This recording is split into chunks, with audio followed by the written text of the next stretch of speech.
the Norm Reeves Superstores, we're thankful for you. Right now is the best time to get the super experience you deserve. Shop super prices on a super selection of vehicles at 11 convenient locations. From West Covina to the Cerritos Auto Square, Huntington Beach to the Irvine Auto Center, Vista and San Diego. You're never far from a Norm Reeves Superstore. Shop America's most popular brands: Ford, Lincoln, Hyundai, Genesis, Volkswagen, Toyota, and Honda. This holiday season, we have all your favorite new models in stock. Looking to trade? We want to buy your vehicle. Any make, any model, any year. Plus, enjoy total peace of mind with your purchase, thanks to our exclusive price protection guarantee. If you can find the same new vehicle for less within 5 days, Norm Reeves will pay you the difference or buy your vehicle back. It's that simple. Take a test drive today at the Norm Reeves Superstore location closest to you, like the #1 Honda store in the world, in the Cerritos Auto Square. Or shop online anytime at normreeves.com. As per Global Honda New Vehicle Sales 2022. You'll save more at the Norm Reeves Superstore.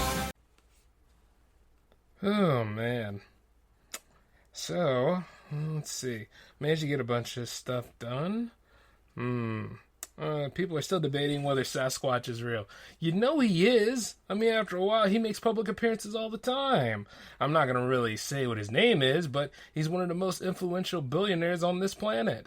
I mean, what makes you think that he ain't real, though? You know? He's trying to get us to go to Mars. I mean, if anybody ever takes the time to figure that out. And let's see. Dover, Delaware's The Green is allegedly haunted by... Oh, okay. That sounds really interesting. At least now there ain't no too many noises around here so I can actually get started with this thing. Because guess what? It's time, everybody. Welcome to the J-Man Show! Hey, the show's a little earlier than I am. What the hell's wrong with you over there? No, anyway, pick it right back up. Welcome to the J-Man Show here on J360 Radio!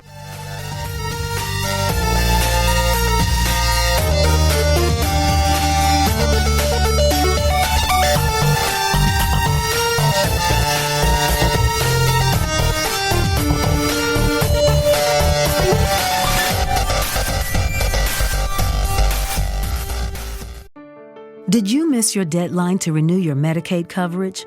You can still send your completed annual review form to Healthy Connections Medicaid.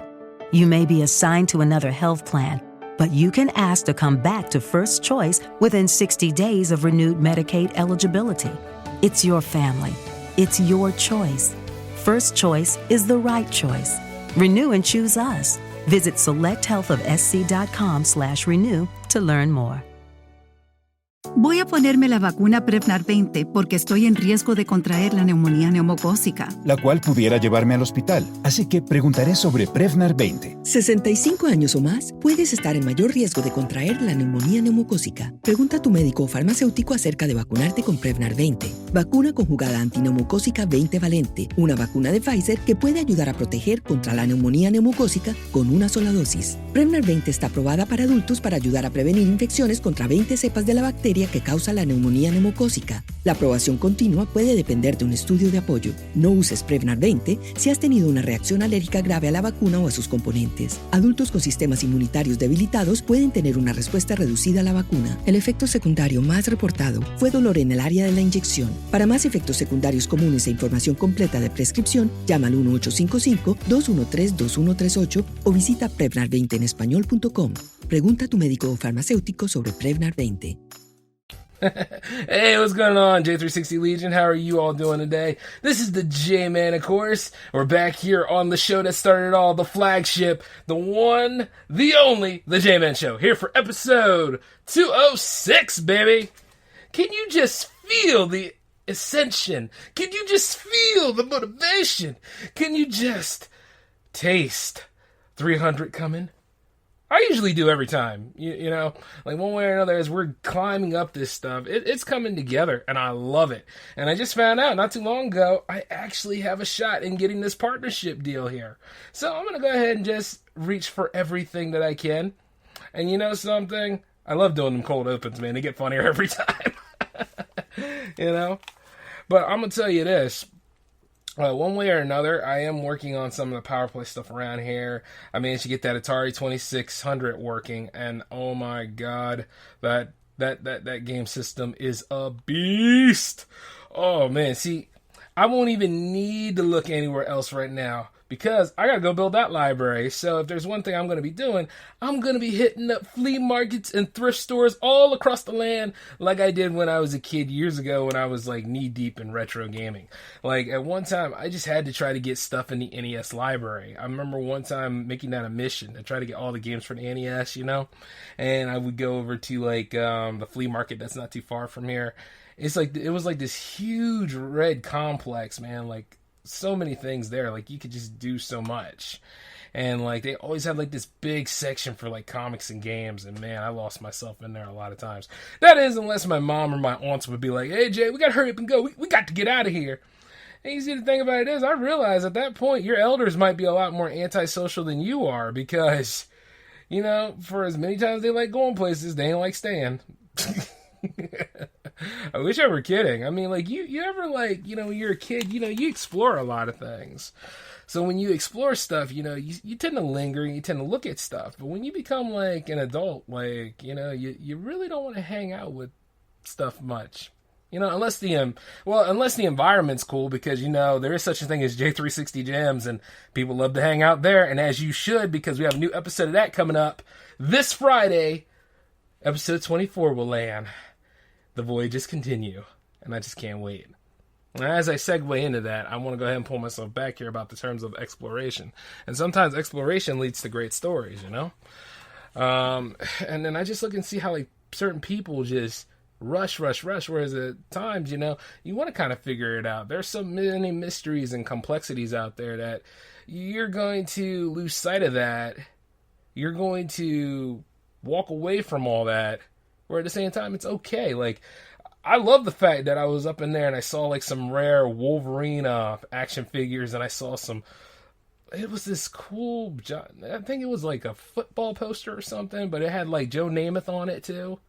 Like little things like that, you could see it. And then I always wonder like how the people that were selling this actually acquired it, And that's why like shows like, Pawn Stars back in the day, or even Hardcore Pawn without the drama, was actually pretty interesting, because the way that they managed to get all those artifacts and things like that, like Hardcore Pawn was interesting because they managed to get this statue of the Silver Surfer, like, from the premiere there. You know what I mean? Lord knows who the hell was going to spend all that money to buy it. Raises my, put it down. You get what I'm saying. Shoot, if I go about manifesting and building this thing the way I am, hell, I will have a Silver Surfer statue somewhere. Or at least a Spider-Man one. Definitely the Spider-Man one, though.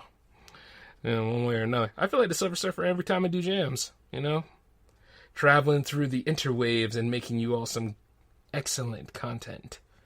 But that's not exactly the focus of today. Now, the focus of today is really about, urban legends and stories. And I'm going to tell you this much. Like that one I was looking at earlier, about the Green. The Green is one of the 3 public squares in Delaware. And it's located where, like, the old Capitol building used to be, where they actually ratified the U.S. Constitution first, which is why Delaware is called the first state. And in case those of you that don't know Delaware history, which is pretty much a lot of you because you don't live here, but, well, maybe except Space Force, he's over there in the state next door, so anytime I look and open the window, I always wave to him and stuff like that. yeah, he's right over there. I should go see him sometime. I'll leave it in the future. But the point is this, like, when I get right down to it, the Green, while a very beautiful area, is also one of the most dangerous spots to be in at night. It's right there next to Lockerman, I think, because, yeah, it's pretty dangerous. I mean, it's gotten better, but you still should never go there at night. So I wonder how plausible this actually is. They say that, you see, there's an angry judge apparition that supposedly lingers there, and it walks the tombstones around, like, nearby and out onto the Green. And it's supposed to be around that Capitol building area.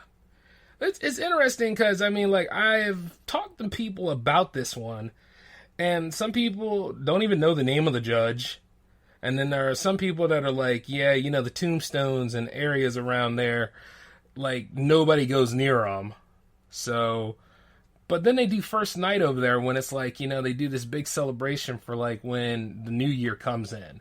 Like, people go to the Green, they see the fireworks, and they have, like, a big celebration. It's actually pretty nice. But, and not to mention the 4th of July celebrations. So I just wonder how plausible it could be. I mean, is the judge out there hanging with them as he looks and says, Yeah, you enjoy your party today, but soon enough, if you don't leave my land, I will haunt you for the rest of your days.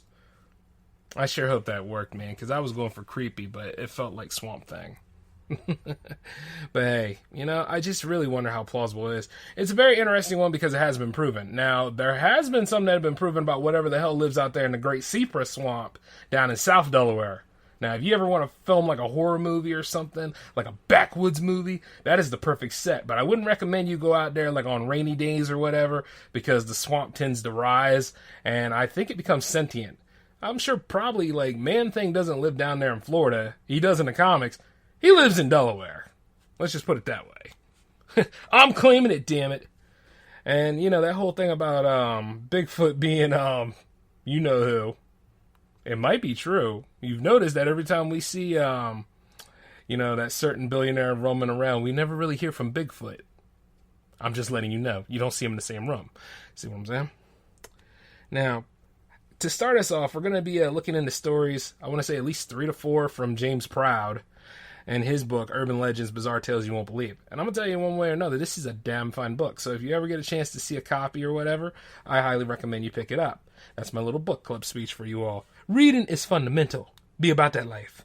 Now, you all heard about the idea of underground gators, right? Like allegedly in New York, there's like gators in the swamps and stuff, like right down there in the sewer front and everything. Well, the truth is, I never went down there myself, but it's like that. The irrigation system of New York allegedly is like wonderful. It's a huge maze, especially when you walk around through it. And as it should be, because, well, it's New York, for instance. And the same thing could be said about any metropolitan area.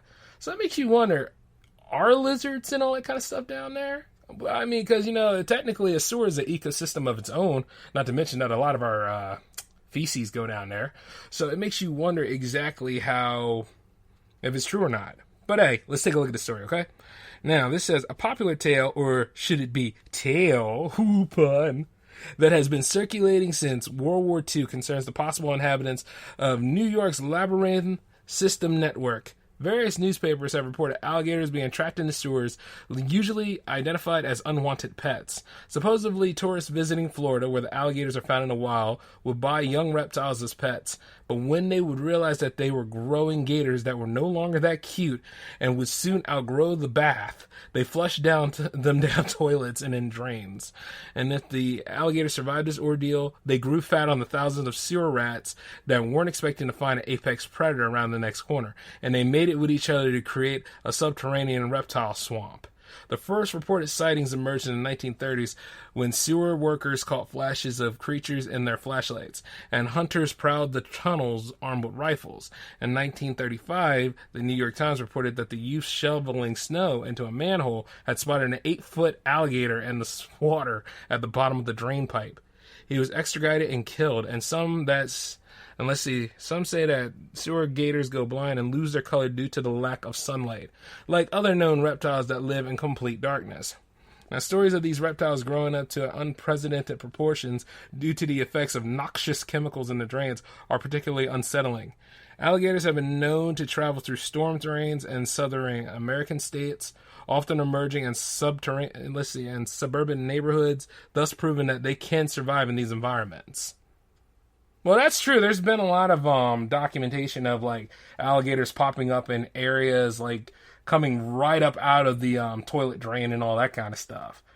And that is true from like lots of areas in North Carolina, South Carolina. Georgia had it one time.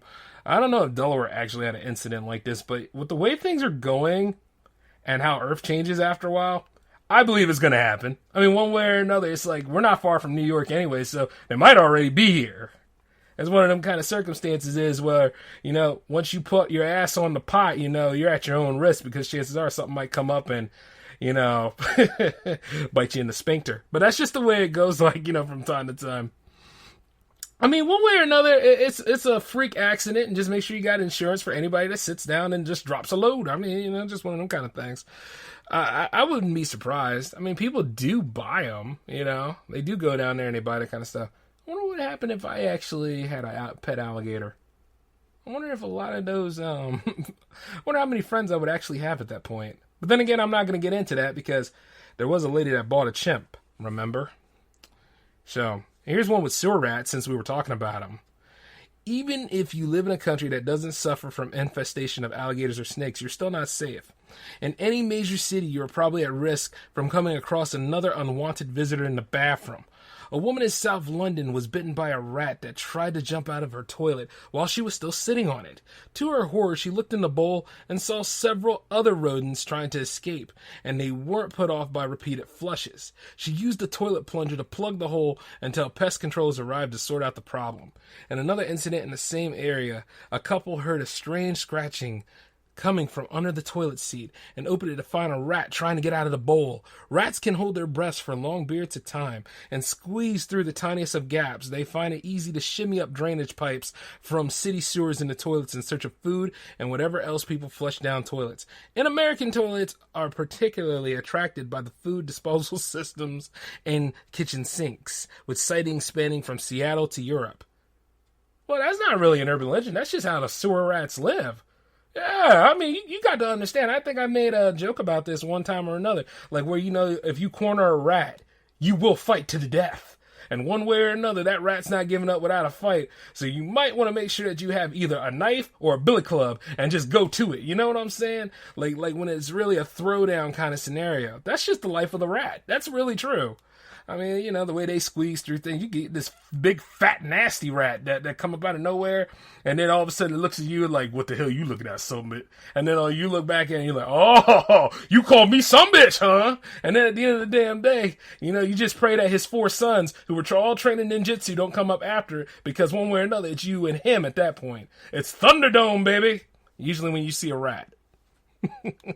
Just letting you all know. I mean, at the end of the day, it's kill to be killed. You got to be about that life. And yeah, as I am talking about animals like that, you might want to be aware of what goes down. You know what? Why don't we just focus on animals again? This one is called Dangerous Dolphins. All right, so how like some people do the dolphin encounter, or you probably watched that King of the Hill episode where like Hank was in the pond, and then like he rubbed the dolphin's stomach, and the dolphin's stomach started changing pink, and then all of a sudden it looked to him and started to try to hump him, and well, actually it didn't try, it did. It managed to take Hank to a whole nother level. And I mean, it's really, really messed up when you think about it, but consider that it's animated and stuff that happens to Hank Hill is usually pretty funny and deranged in some way. It's like, I remember seeing this video where this girl actually paid for a dolphin encounter, and then you see the dolphin, being a dolphin, came right up on her. And not just to eat.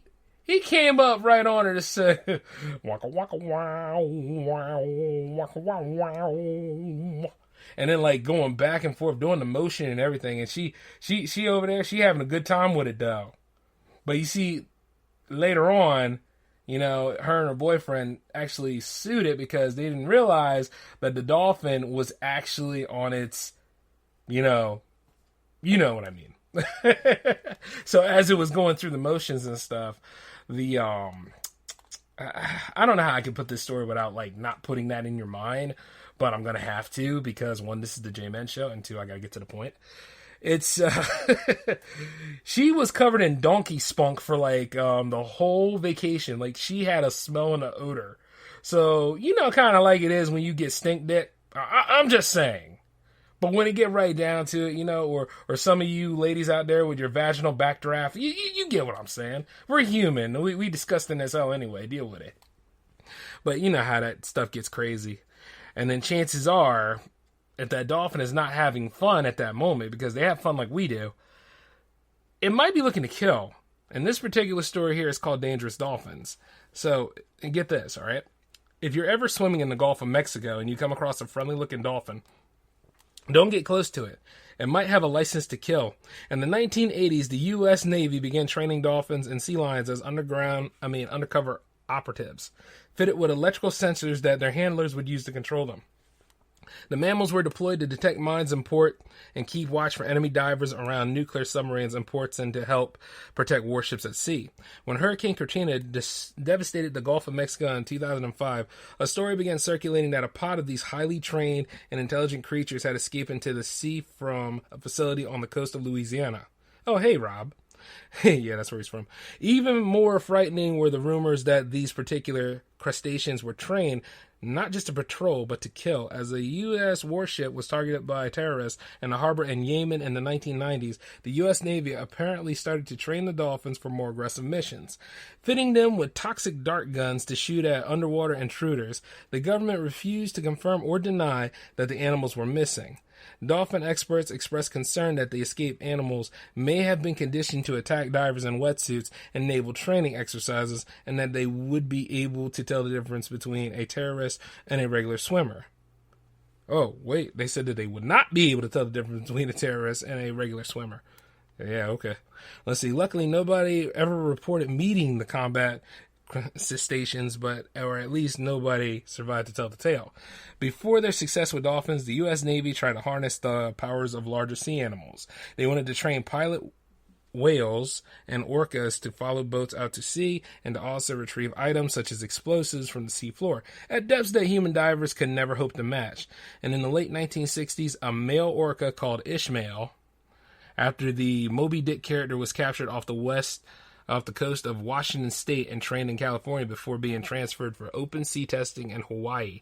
On his first mission off the leash, as it were, out of his sea pen, he was conditioned to return when called via a radio transmitter attached to his head.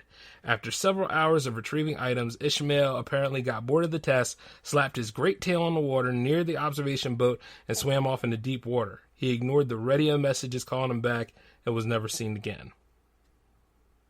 So, in other words, as we make fun of Aquaman, we are over here trying to be Aquaman. You know, actually, this whole thing sounds like it did come out of a James Bond novel, right? You know, like where they actually did try to utilize that as like a death weapon, or like the sea sharks and all. You probably noticed, like, there's a trope behind that, like, you know, the death trap or the card carrying villain. And then, like, when it gets right down to it, looking at this kind of scenario play out, I'm like, you know, it's kind of sussy, but at the same time, it's like, when I mentioned that whole thing about dolphins and stuff, like, when you're in that domain with them, like the Gulf of Mexico, or even the Gulf of Japan, or any sort of body of water, you're in that domain. I mean, yeah, they're going to go ahead after your ass. I mean, chances are, like, as hard as that hit is, and as it punctures right into your side and stuff, and we're very squishy things, especially in water, yeah, you're at your own risk anyway. It might be licensed to kill and licensed to hump. And then, you know, the thing about it is death by snoo-snoo. And, whoa, you know, I'm sorry to mess that up because, you know, honestly, that's how I wanted to go. You know, like, for real. But I shouldn't be talking about death like that. You know what I mean? And, Jesus. Especially at the idea of what they were going to do with that whale. I can only imagine what would happen with Ishmael at that point. You know what I mean? Now, should we go ahead and mess with your food, or should we go ahead and mess with something else? Let's mess with your food. You're good. You're grown. Okay, so this one's called Frightening Food. A woman was driving home from work and was late to pick up her children from her estranged husband. She knew they would be hungry, but there was no time to cook anything, so she pulled into a drive-thru Mexican fast food outlet and hurriedly ordered her usual batch of burritos. When she got home, the kids devoured the food. You mean devoured the food. Yeah, you know, proofreaders, please. Devoured the food without a second thought, but one of them complained that it tasted funny. The mother told her not to be fussy and that it would be wasteful not to finish what she had been given. The next morning, all of the children and their mother had terrible stomach aches, and when she picked them up from school, they were all complaining of pain in their gums. When the symptoms did not ease and their gums began to bleed, they visited the family dentist, who delivered some shocking news. The family were displaying the first signs of a cockroach infestation. The insects' eggs were burrowed in the gaps of their teeth and their gums, and were growing inside of their mouths. The likely culprit was the fast food. And it turned out that the Food Standards Authority had recently shut the restaurant down because of their terrible hygiene record. There were rats in the deep fryers and insects in the refrigerators. What the woman did not realize was that some of the restaurant employees had reopened the drive-thru to make some extra money without the boss knowing. With no rules, the kitchen had become dirtier than ever. And when the Food Standards Authority raided the premises, they found one of the worst cockroach infestations they have ever seen, and the restaurant was never allowed to reopen. Okay, now that's a very interesting piece, but let me just tell you this. If that does go down, and people actually do open, you really can't conduct a business like that without somebody knowing. Understand me? And who the hell is texting me right now? Ease up, I'm doing the show. Now, the truth is this, right? I would like to say that even if you had something like that open, ain't nobody gonna work in no real asinine place like that, right? You know, would you think the smell would kill you alone? Or the idea that there would be rats and vermin all over the place that you would just be like, yeah, this ain't gonna happen, champ. Nah, you know? And then there's the whole concept of like where the money goes. But the idea of this woman and her children eating that infestated stuff and then all of a sudden getting like an outbreak in their mouth and all over themselves, I wonder what happened to them. I mean, because, you know, allegedly in like other foreign countries, when you eat insects and all, that's protein. So, it make you wonder. I mean, at least the burritos are a lot crunchier, you know what I'm saying? Maybe at the same time when you get to that point, like even eating cockroaches, some people eat cockroaches, so maybe they just couldn't handle it. But you know what, though? You're all very smart and wise people. You can handle it. I know you can. I believe in you. And you're probably wondering what the hell I'm eating? Mind your business. Now, moving forward, this one is called, this one is called Uncle Roger. Now, oh God, I can only imagine where this goes. You know how it is when you talk about somebody named Uncle. Well, here we go now. We're going to talk about the uncle right now.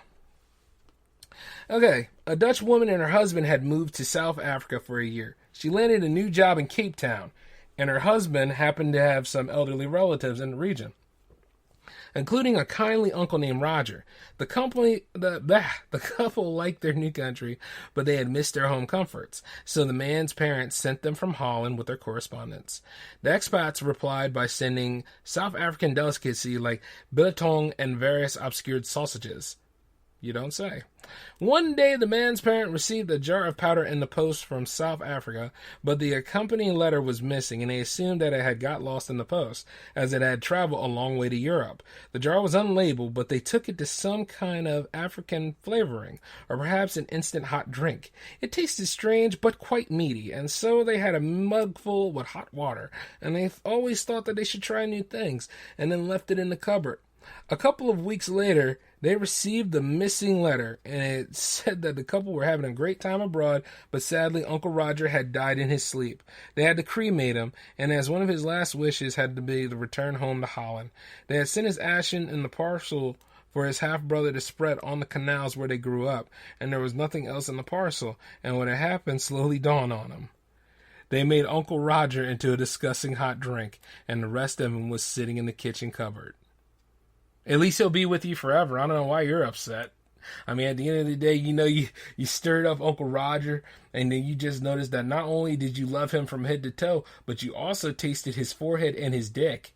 And that's really damn disgusting that I said that. And I must have been staying up too late because I usually know how to put the filter on when I go that far. That's very damn disgusting.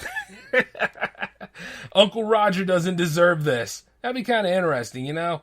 Like, if you had, like, the real powdered ashes of somebody that you dearly loved, and then you and your lady are sitting there and you're enjoying each other and be like, this coffee is interesting. Yeah, it is, isn't it? You can say that it's very, very, very mature. And it has that deep taste and all. The grounds are just right. It's morbid, I know. But at the end of the day, like I said, one way or another, they will always be with us, right? Admire your ancestors, because you never know. They'll find a way to be in your life. But at the same time, though, you might want to be aware of that next jar that you open up. Because it might not be seasoning, it might just be them. Now, let's see. I mean, that's technically 4 stories. I could end the episode right then and there, but I'm not doing that. I think you guys are actually worthy of some more time. So let's go on ahead and see what other urban legends we got here for you. Yes, okay, we'll be dealing with transport in this one. This one is called A Good Tip, alright? So, hey, let's take a listen. A story was circulating online by a young college student from Ireland who was driving home from work one evening. When he saw a Mercedes stopped at the side of the road, an elderly man was hunched over one of the wheels, clearly having some trouble with a tire wrench. The boy parked behind the broken-down vehicle and offered his services, as he was a bit of a petrol-head who had changed many wheels over the years. The man didn't seem terribly fazed with the offer, but he let the student help.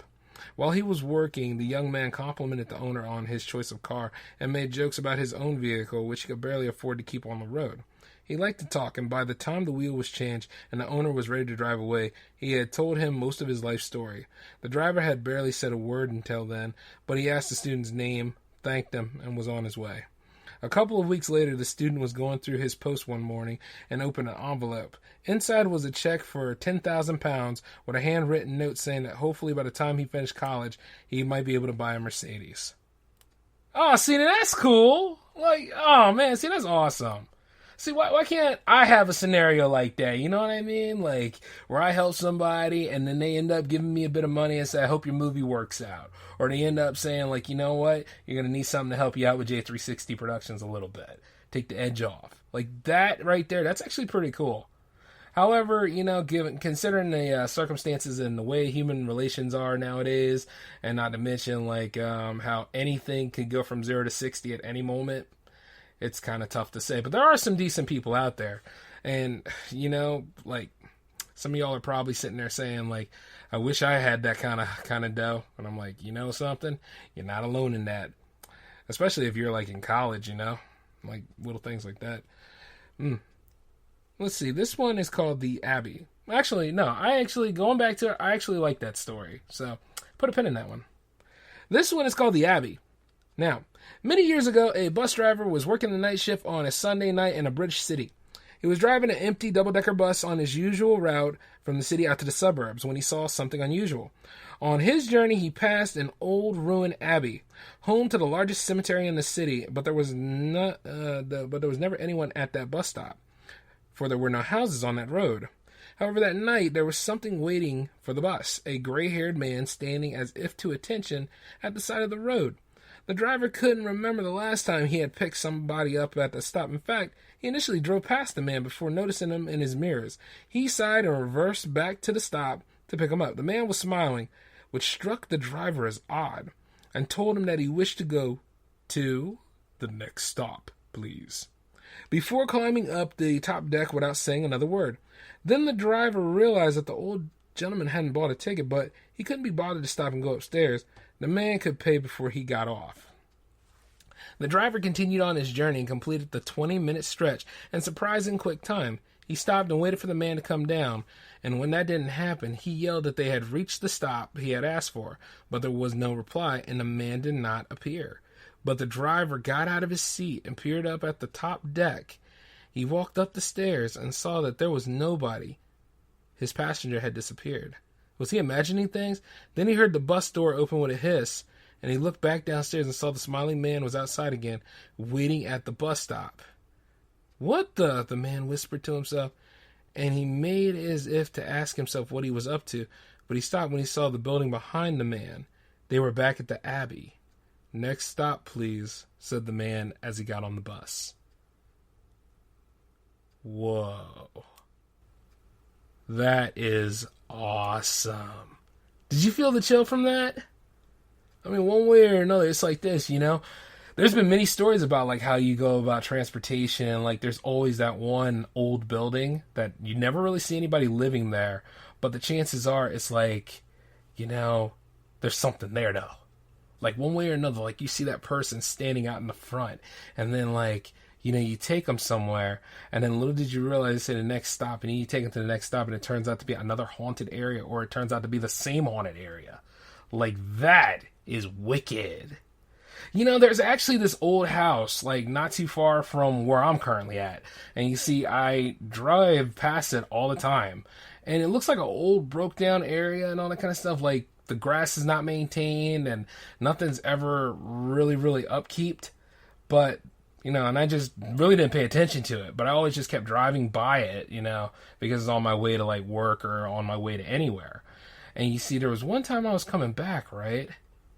And then this light just popped on in there. And I was like, oh, that was weird, But there's nothing there. There's, like, no cars. There's nothing, like, anywhere. But that light was on bright as day. And it's just pitch black darkness as I'm coming back home. And, I thought about it. Now, I made sure, like, one way or another, there ain't nothing standing out there and stuff. But then I'm, like, sitting there thinking this. There's somebody living there, And then as I think about it, I'm like, huh. So, I started driving over there again, right? You know what I mean? Just cause, to see, like, if I could get a sight of whomever. Not going up there, though. No. Don't ever do this. But, like, when I drive around at night and stuff like that, and I usually look over there to see, but there's always that same light on. Nothing else. And it's, wow. You know what I mean? So, but then again, the thing is, you really don't know. Just because appearances seem a certain way, it doesn't mean, like, there's nobody living there. But for that particular moment, it was really interesting. I'm sure some of you have read To Kill a Mockingbird, right? The Boo Radley house and all that kind of stuff. I think that's kind of similar to that. But I'm not going to mess with who lives there, though. You know what I mean? Because, for one thing, I can see myself in that same predicament, where I don't want to deal with people. And, I like my space. Whereas, like, you know what I mean? Like, you don't want to mess with that kind of stuff, because it could be somebody living out their final drags and they're just trying to get through life. So, that's the way I go about it. But other than that, though, I mean, that was pretty chilling in this one. Now, how about we go with this one for your final story for the night, okay? This one is called The Red Motorbike. Now, pay attention. Jamie had wanted a motorbike for as long as he can remember. His uncle had one and gave him rides on his back until his mother put a stop to it, saying it was too dangerous. He couldn't wait until he was old enough for his own bike, but first he would have to get round his mother, who hated the idea. Jamie pestered his parents for months until he turned 16, and eventually they agreed to let him buy one, but only if he got a good teacher and learned how to ride safely. His uncle agreed to show him the ropes and took him out on a few lessons. Jamie was a good student, and his uncle thought he would soon be ready to go out on his own. He just needed to perform an emergency stop without falling off the bike, so he told his nephew to drive around the corner and then return. The uncle's plan was to jump off the pavement into Jamie's path, forcing him to brake as hard as he could. No problem, thought the boy, and disappeared out of sight. The uncle saw the red motorbike coming down the road and promptly jumped in front of it. However, the bike barely slowed down as it plunged right into him and threw him back on the pavement, breaking several bones and leaving him unconscious. Seconds later, Jamie rode past on an identical red motorbike. Wow. That's messed up.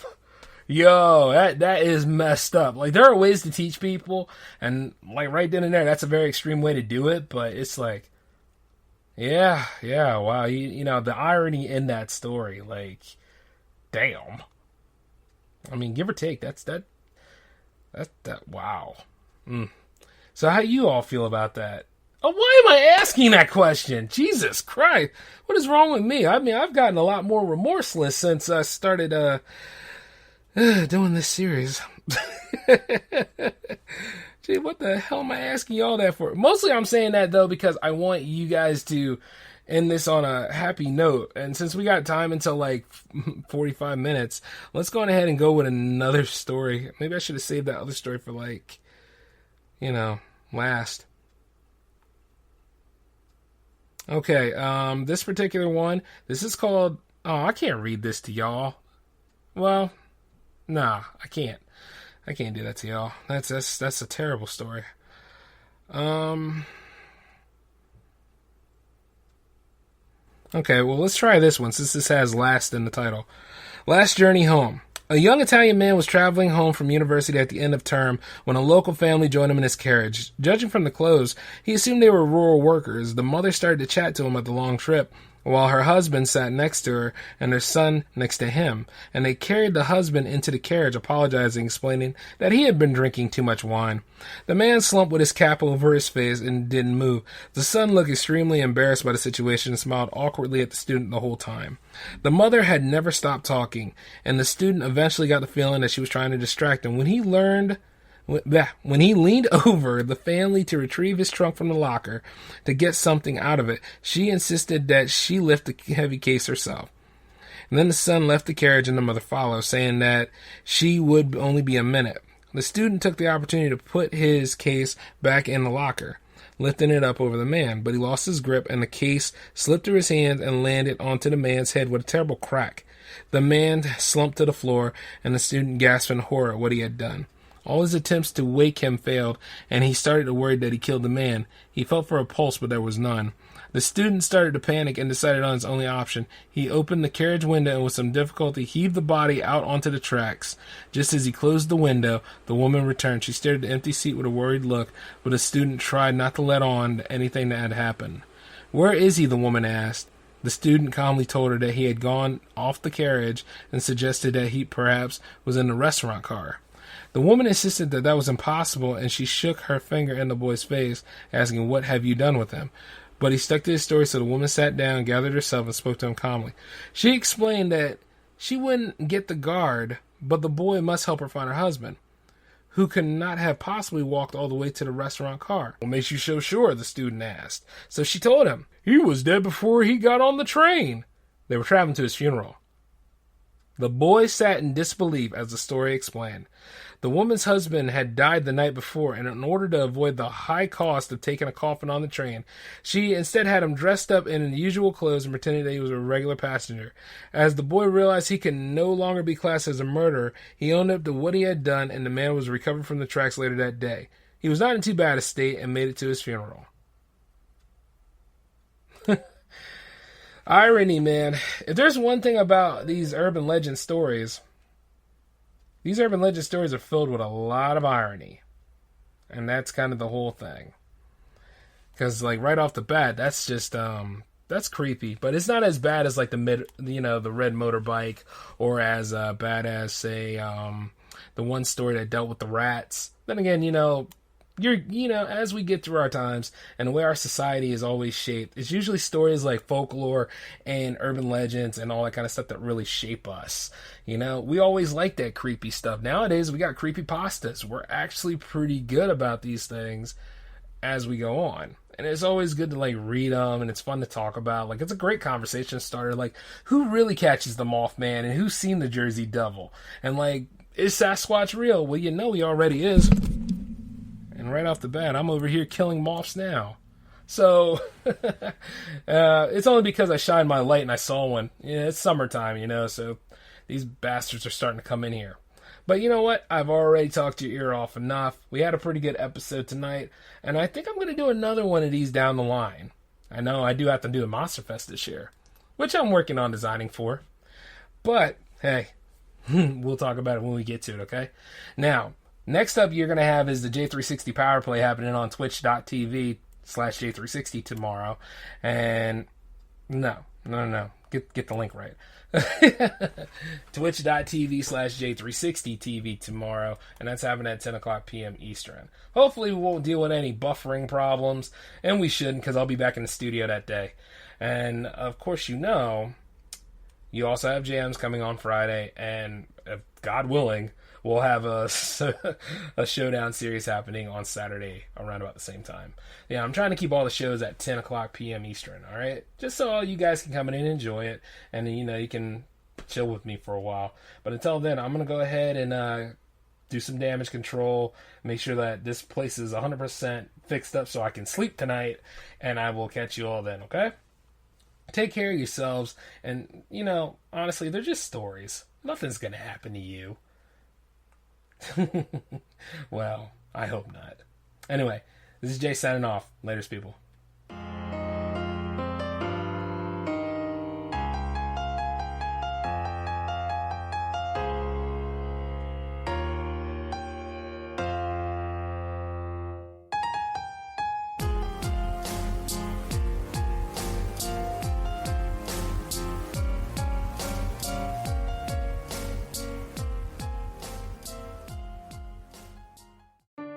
Did you miss your deadline to renew your Medicaid coverage?